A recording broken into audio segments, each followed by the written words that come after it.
حد سالني قال لي انا لو قدمت على سفاره تبع الاتحاد الاوروبي وشغال في مكان والمكان ده مش عايز يديني HR، او انا مش عايز اعرفه اللي انا هقدم على سفاره تبع الاتحاد الاوروبي وهقدم ورقه تثبت ان انا شغال وخلاص.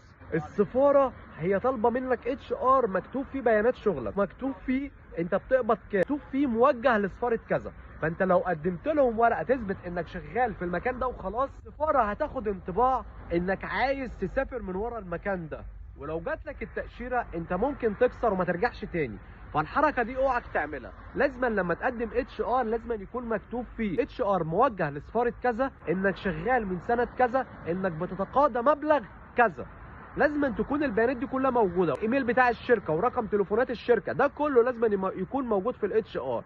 فانت لو شغال في شركه مش هتديك HR، ما تعملش الحركه دي انك تجيب ورقه تثبت انك شغال في المكان ده وخلاص. لا، ده انت اهون عليك بكتير انك تجيب HR من اي مكان وحد يساعدك في HR بس انك شغال عنده، اهون انك تقدم ورقه تثبت للسفاره انك ما عرفتش اصلا الشركه انك هتاخد اجازه، او انك مثلا ما عرفتش الشركه انك هتقدم على سفاره كذا.